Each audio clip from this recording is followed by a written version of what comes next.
Question 10. What was the most valuable lesson that you learned from your parents, grandparents, and other relatives about being different from other people? What were their attitudes about other groups? So I think the best example of it was my grandmother, who immigrated from South Korea. So she's originally from Jeju Island, which is a tiny island off the coast of South Korea. And she immigrated when she was 19 with my grandfather, and she to Japan, and she lived until she was 92. But she never got to see my family become Japanese citizens. And she lived this entire life and was a Korean citizen that entire time, even though her children were raised in Japan and they were Japanese. They knew nothing of Korea, and yet she just aspired to push forward, even though they were seen as second-class citizens. They didn't go to school with the people who were actually Japanese. They shopped at different places. They worked at different places. They couldn't do certain things because they only carried a Korean passport. They were truly seen as a second-class citizen and respect, kind of like, the African Americans here in the U.S. for years and years. And this went well into the 90s. I mean, my family in Japan literally just became Japanese citizens within the last 10 years. And so she just aspired to push forward past that.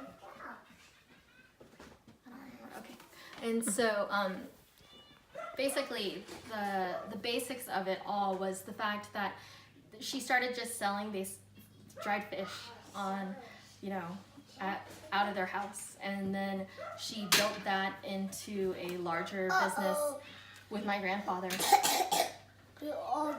Open now. We can't open that down. It's broken for right now. That one is broken right now. Come back over here, buddy. Go play with Amy. Go show Amy your kitchen. Go show Amy your kitchen, Devin. Amy, do you remember where the kitchen's at? Or you're just gonna sit here and... All right, we'll go to question 11. Question 11. What recommendations do you have for counselors who wish to work effectively with persons from your group? I think they need to understand the cultural differences is the biggest thing. The Asian, especially if they're dealing with individuals of specific, male versus female. Females who are, when you're dealing with females especially, you're gonna deal with these Asian females are naturally a little more subservient, and that is a reality of just how we're raised. We're raised to take care in a way that I've learned in the last few years that is very different than any other ethnic group outside of like the Asian culture. That includes Indians, that includes that, and just that grouping, all of Asia really.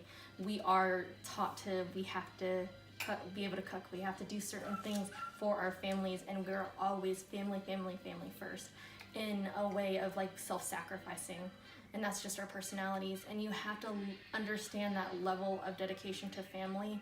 I watched my mother do it, and I'm slowly kind of watching myself do it in a way, and I've watched relatives do it, and it's just how we are as a female ethnicity.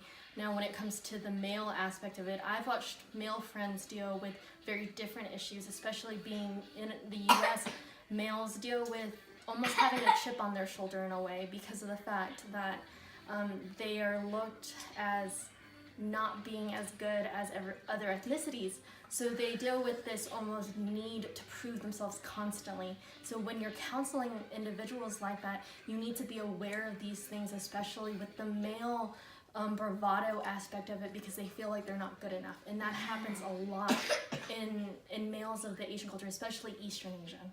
And a lot of it comes down to, unfortunately, with dating, because Eastern Asian women, they tend to date outside of their own ethnicity a lot more, and versus Eastern Asian men, percentage-wise, are not seen as desirable.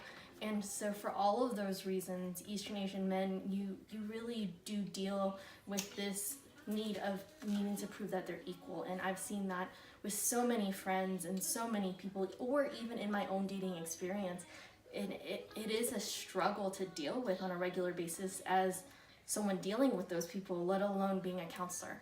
So just be very aware whenever you're dealing with someone like that. That is something, it's going to be difficult to get them to open up in that respect. So